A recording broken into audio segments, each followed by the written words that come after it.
bottom of the screen on the black and white TV in our house in Brighton. President Kennedy has been shot, And I just knew this is not good news, because as a family we often discuss politics and things. And so I went up and shouted up to my parents and told them. And as a family we were in mourning, because we knew people that moved in those circles, and one of our family's best friends was Professor of American Studies at the University of Sussex, which had just been founded, where my mother eventually taught. Anyone with a kind of liberal conscience of understanding the morality in politics, so you have to put them together, was mortified. Why has it taken so long to get the truth?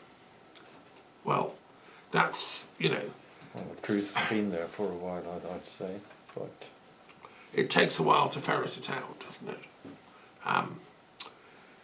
So anyway, that's some of what I've been up to this week, and it's been quite intense but necessary work. The other thing I just wanted to mention is I wanted to show you this little cushion, the heart.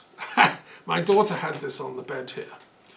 My daughter believed in the power of the heart, the power of love. And although I'm an intellectual and I work mainly from ideas and logic and philosophy, I also do work from the heart. And one of the books Sophie bequeathed to me is this, which was in her library, which has come back here. It's called Love Without End. Now, it's an extraordinary book by an artist, an American painter, who painted a beautiful painting of Christ. You can see it on the back cover, which took her nearly a year to do. It's a realistic painting. And this woman called Glenda Green claims in the book, I'm not going to, validate yes or no, that as she was painting it, Jesus came to her in a series of visions, alive as you or me, and would sit in her art studio and talk to her and tell her mysteries and reveal all kinds of stuff, which she then reports in this book as like a dialogue they were having. And he explains the real meaning of his mission and what he was doing. And his fundamental theme is about love. Now, do I believe Jesus literally was walking around in Glenda's studio in Texas? I suspend judgment as a philosopher. But I have to say that some of the passages that she quotes him as saying have a ring of truth about them. They're very, very interesting. Some of his his explanations for what he said, because she was not a learned biblical scholar, or she would have asked other kinds of questions. She was just but she was an intelligent woman, and she asked some of the right questions. And it's an absolutely fascinating dialogue. And I know that my daughter loved this book, and she was often puzzled about Christ and his teachings and all that, and what they really meant. And one of the dialogues is, "Blessed are the peacemakers, for they shall be called the sons of God."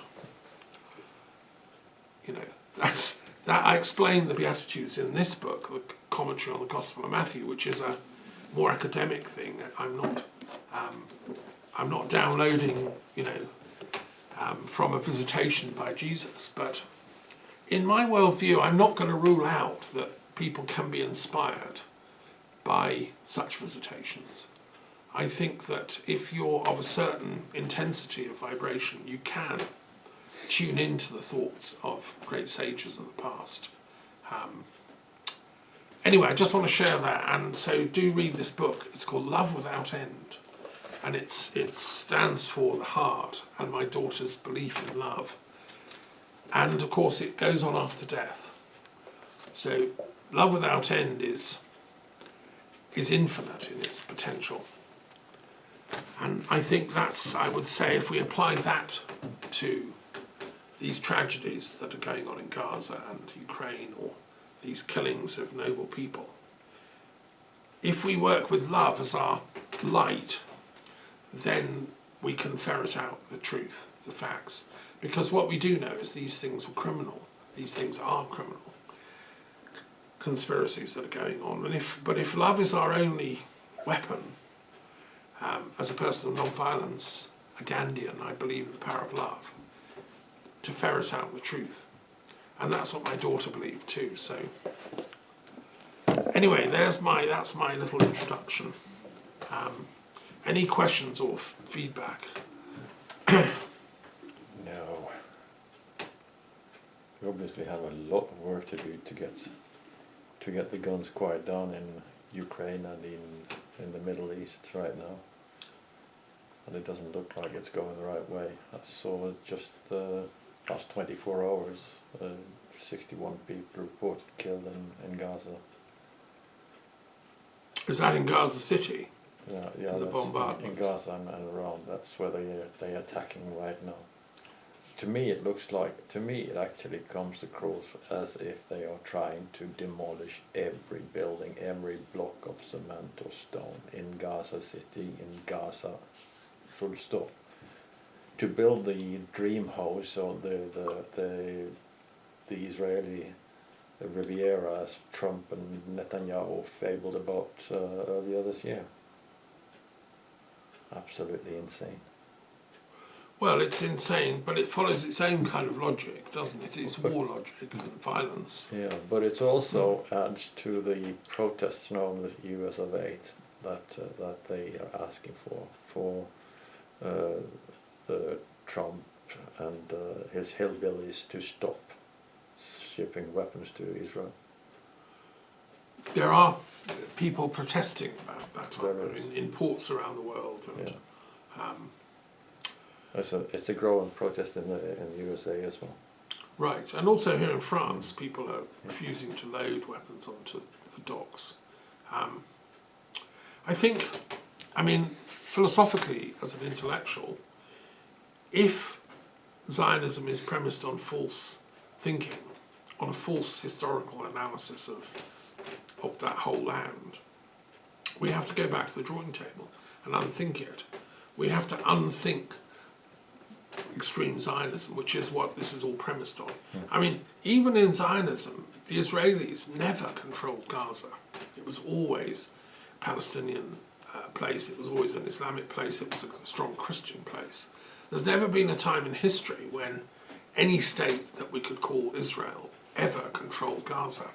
So this is a new triumphalist, imperialist power trying to extend using military force supplied by the USA. And critics call it settler colonialism. You take over and conquer the land. It doesn't belong to you. You can't even pretend it does, but you just kill everyone that lives there, and then you can control it. Well, this is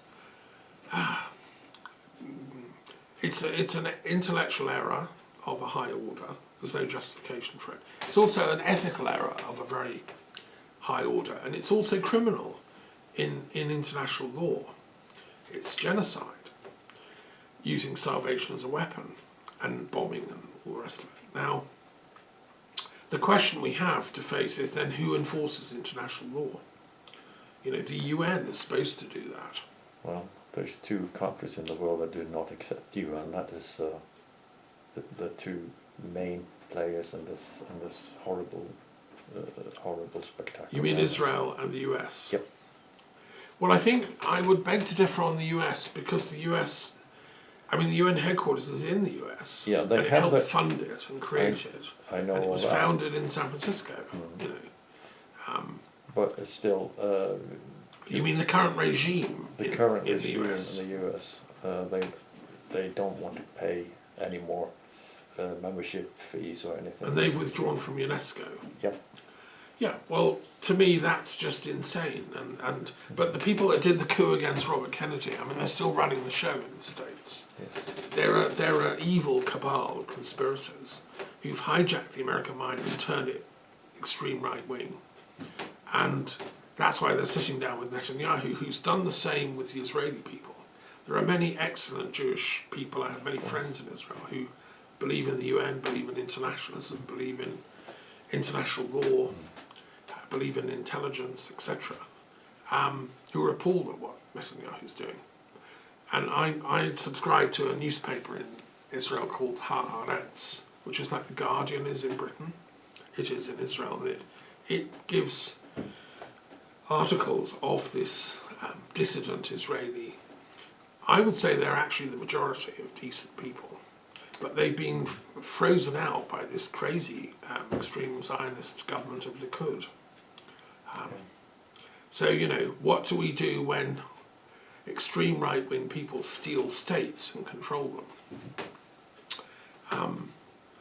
It's something we had to face in the 30s when they took over Germany. Then we had the Nuremberg process, of course, but Well, yes, people are calling for that to be. but in the meantime, most of the world was destroyed. Terrible things were done. Yes, yes. I mean, and of course the Bolsheviks didn't really help by seizing power in Russia and instituting an illegal government and tearing up, you know, Russian democracy and the Duma, and arresting and trying to kill Kerensky, who escaped, who was the last legitimate prime minister of Russia. You know, these people wanted a moderate constitutional democracy like Britain or something. Instead we got the Bolsheviks, which were like just shooting people in the name of their... More people were killed by their own in Russia or in Soviet than were killed during the war. I'm sure that statistic is probably true. I mean, Tim Snyder's book, The Bloodlands, explains the number of people that died. So anyway, we want the killing to stop, right? Yep. And we want to move on to resurrect old school thinking, which is about honour and justice and truth and love, and the kingdom of God in a nutshell. Okay, let's move on to our periodic table and see what two shall we look at today. I was thinking of Hinduism and Gandhism, 67. Oh, okay. Might need a bit of that. Yes, 67. We could do with a bit of a recall of that, couldn't we? Yes. Okay, and I'm going to do... Okay, I've got Christian Baptist, number 57. So that's an interesting mixture. I think we'll do the Hindu one first, because that's historically more ancient. And although Gandhi was more recent, but yes. You've been to India, right? Yeah. Yeah. Did you go to Delhi and... No, I've only been in Bombay, actually. Okay. Or Mumbai, as they say it today. Yeah, port cities, right? Yeah. Okay. Yeah, I've been 10 times to India, and visiting for conferences and pilgrimages and meeting people, and I met, you know, a lot of peace activists in India over the years, and I've been to the place where Gandhi was assassinated. It's now a kind of ashram, and I've been to a lot of sacred sites all over India, and from 1993 to 1999 I was the education officer of the Gandhi Foundation, based in London at Kingsley Hall, which is where Sir Richard Attenborough reopened the top floor, and it was the base for the Gandhi Foundation. And I worked with Surya Hoda, who as a boy had known Gandhi. His father, although an Indian Muslim, was a Gandhian. Took him as a boy to meet the great man when he came through town. And I met other people who'd known Gandhi when I was in that office as education officer for the Gandhi Foundation. And my office was then in Kingsley Hall in East London. And it's where Gandhi himself lived in 1931. It's the last time he came to Britain to negotiate Indian independence. He'd been doing fasting and marches and protests to get the British out of India. The British wanted to talk about it, and yes, you can have independence, but you know, you have to wait and you have to fulfill these things. And can you stop doing your protests and stop fasting? And he was leading non-violent protests, which are all portrayed in the film. You know, it's extraordinary what he did. He mobilised the conscience of India as a non-violence force. He felt the British shouldn't be there, that they didn't have a right to control the country. and that they'd used force. The thing that really annoyed him was the mass killing of the Sikhs in Amritsar in 1919.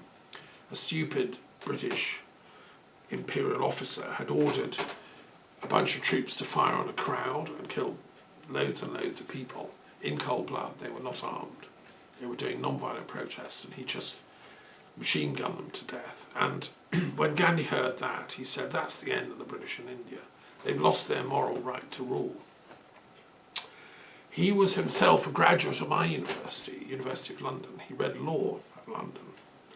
And he was very interested in his days in London, which I've got books on and studied, in theosophy. He met Madame Blavatsky, Annie Besant. He went to the Theosophical headquarters. And I was a member of the Theosophical Society in London. Used to give talks there, and we used to own the building that is now the British Medical Association headquarters. And the architect Lutyens, who designed New Delhi, designed that building. Theosophy was a kind of synthesis of all world religions. So if you take the best of all of these boxes and integrate them into one universal thing, you get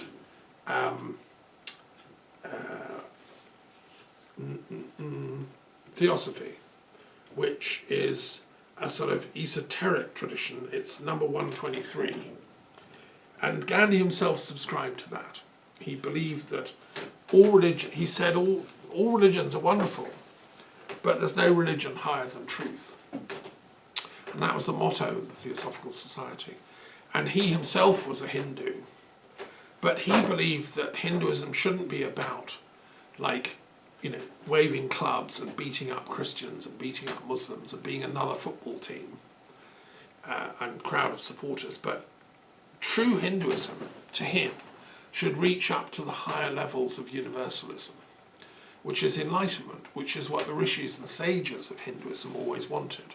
If you read the Upanishads, which he did, and studied the Vedas and the Mahabharata and all the sacred texts of Hinduism, that's what Hinduism is supposed to be about. It's finding ultimate truth in yourself, and then you have to adopt non-violence. You cannot be a rishi or a sage or a yogi or a brahmi in India if you are pursuing violence. That's for the kshatriyas. Yes, there are warriors, and sometimes you do have to protect the innocents, but the sages are sworn to non-violence. And Gandhi said, let's go back to that India. Let's re-enthrone non-violence at the heart of governments. That was his vision. As I studied his works in great detail, I'm used to have meetings in Kingsley Hall, different speakers coming. It's a part of East London where there was a strong Bengali community, mostly Muslim. They came and we met them, and then I ran meetings around the UK. I ran the School of Non-Violence, which was the thing that I was setting up. We had meetings in Edinburgh, on Holy Island, Buddhist place. We went to Ireland. And it was, it was all very interesting. And then I discovered the Druid community, who also believed in non-violence. They had the same position as Gandhi, that the Druids couldn't fight either. They were people of non-violence, as were the ancient rishis, and the Jains. So anyway, Gandhi did his best, and then of course he was assassinated. Now, it seems to be a law of life, like with Robert Kennedy and JF Kennedy, that if you do really good stuff, and Palme is another in Sweden who was a peace activist really, and reigning in the weapons industry. I mean, the good people get killed off and assassinated. And that's something that really upsets me. And Gandhi was killed by a secret conspiracy run by something called the RSS, which was an extreme Hindu nationalist, fascist group who believed in India for the Hindus. All these other religions, we don't like them, kick them out, especially the Christians. They were anti-Christian in an extreme way. But also they were anti-Muslim. And the Muslims have been living happily in India for centuries. And there's also been Christians in India since St. Thomas went there in the 1st century AD. There's a lot of Christians in the south of India. The RSS was a very small-minded kind of nationalist, fascist group that allied itself to Hitler's Germany because they wanted everyone to be Aryan, as Hitler did. And they didn't like Semites, i.e. Jews and Muslims and things, and Christians. Anyway, they organised, and I've read detailed history of all this, they organised to kill Gandhi because he was too universalistic in his teachings. He was prepared to make peace with the Muslims of India. His vision of India was a united India in which Muslims, Sikhs, Jains, Buddhists, Christians, Hindus, Muslims, everyone would live in harmony as Indians. Right? Their vision was utterly different, which was, no, kill that universalism. Let's have racism, religious sectarianism and fanaticism. And they won by killing Gandhi. Now, the party he founded, the Congress Party, or he helped found, stood for those values. His second in command was a chap called Nehru, who became the first Prime Minister of India after his tragic assassination. But the Muslims pulled away and created their own state of Pakistan, which then included East and West Pakistan. It later became Bengal. Gandhi's vision of a universal India with everyone living happily together, which was a theosophical vision, shattered in the dust as he was, killed, shot by someone right in front of him, like with Robert Kennedy. But my mission anyway as the education officer for the Gandhi Foundation was to get this news out, so people should study this and learn about it in schools and universities and understand more about the metaphysics behind that vision of peace, which is often not taught, And then to fast forward, I've been quite active at a distance because the current government of Modi has resurrected the RSS, which is the very body that killed Gandhi.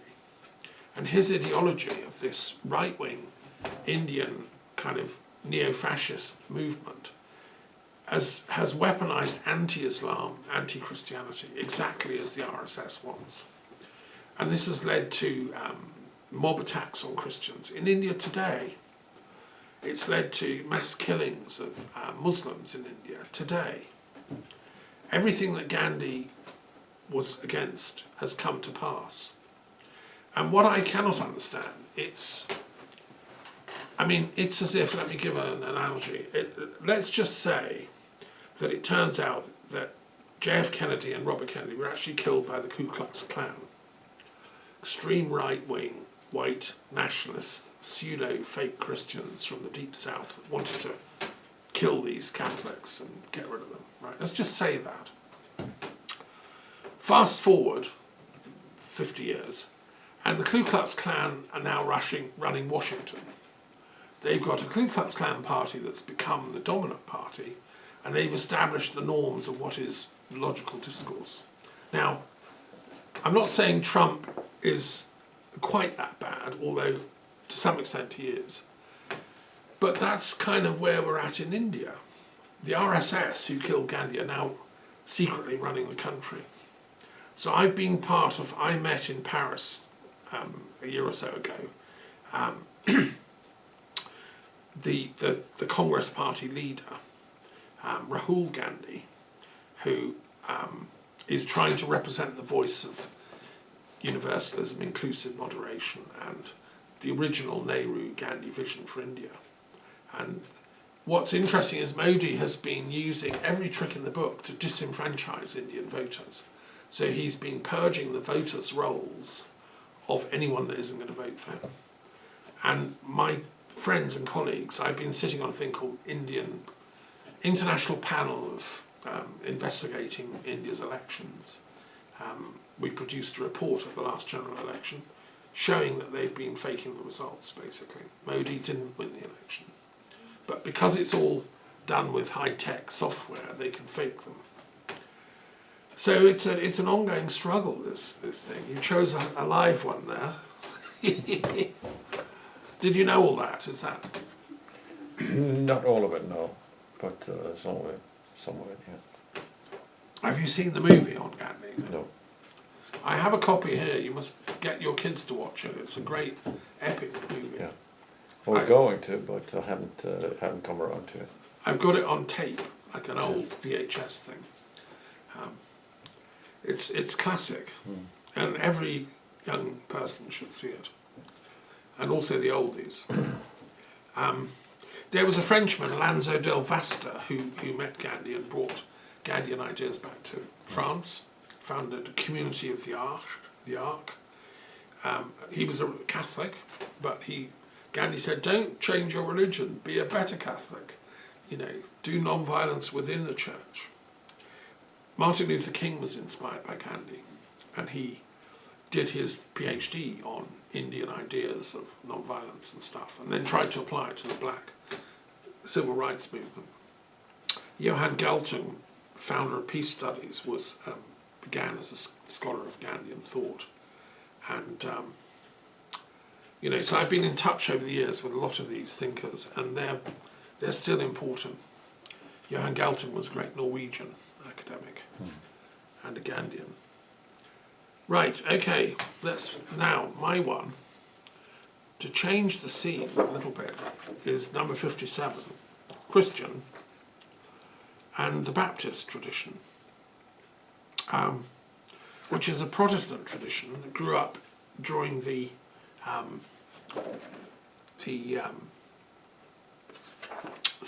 16th century, really, and their position was that in the traditional Catholic and Orthodox faith, you baptise children when they're babies, and it's a ceremony and people do it and they go to the church and it's a family outing and everyone's happy. The Baptists said, no, that doesn't count in the eyes of God. You've got to be a mature adult and you've got to want to be baptised and you've got to understand what it means. You can't do it for a baby. And so they, that's why they're called Baptists, and they were sometimes called Anabaptists, because they believe that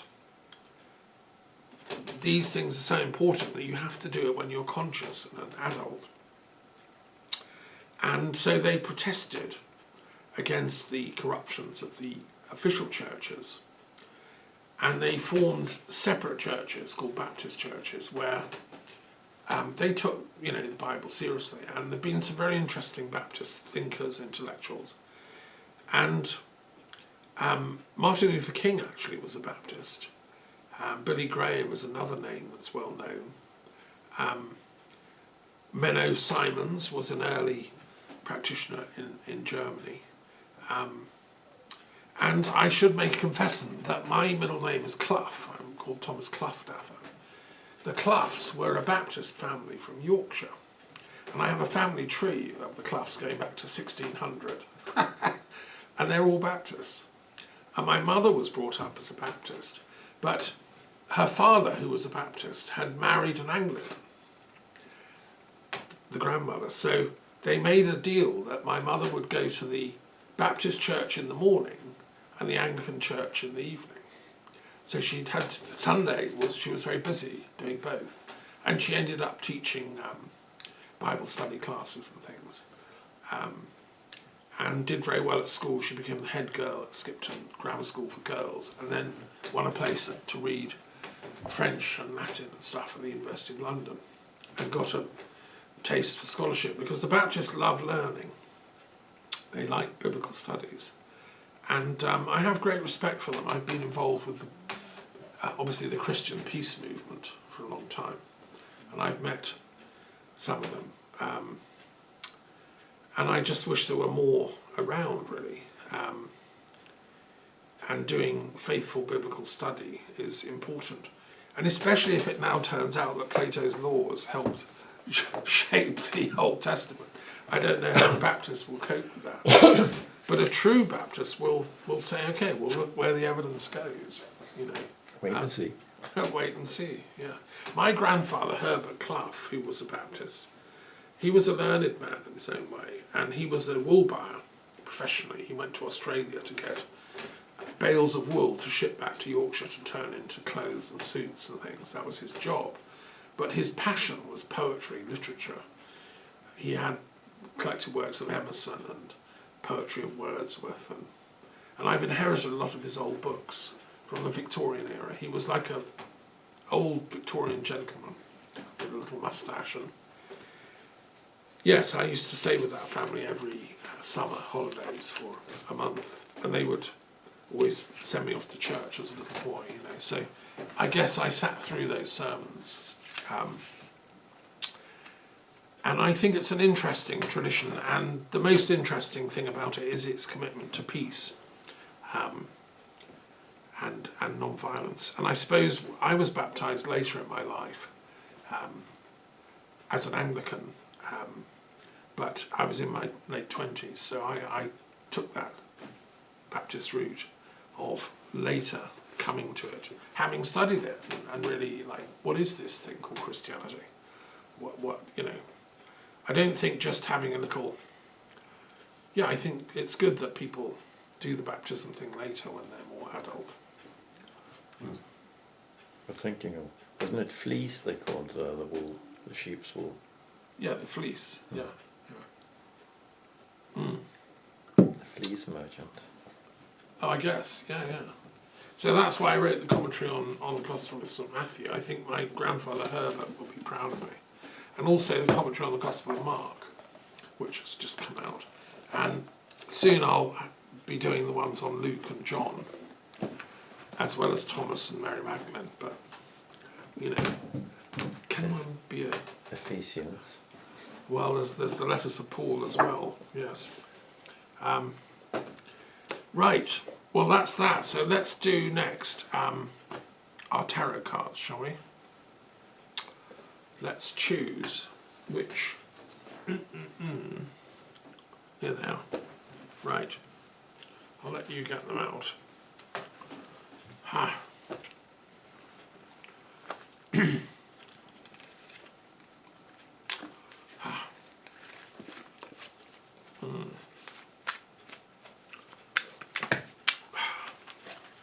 Right.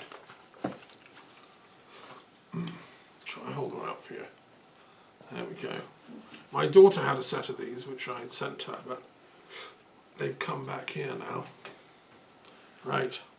Tarot of the Gods, the only pack of male deities. Rainbow snake, king of water. Okay. That's a good one. That's the Australian Aboriginal one.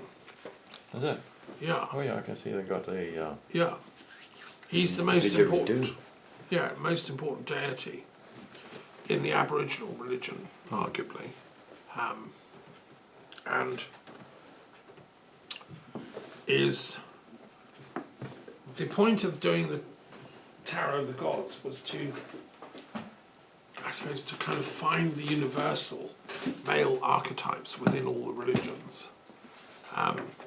Because I think, as my friend Jaya, who's a famous commentator on spirituality and sexuality, said in a recent podcast, men have been misunderstood. You know, they're blamed for everything that's going wrong in the world, and yes, men have done a lot of bad stuff, and it was probably men that killed Kennedy and R.F. Kennedy. But that doesn't mean men are inherently evil or unredeemable, because it was men also that founded Buddhism and Christianity and all the great traditions and Platonism. So what Jaya is saying is we have to work with men to re-educate them back into the light. And that's why these archetypes are quite precious. And the rainbow snake is one of those. Where's the card again? Let me just hold it up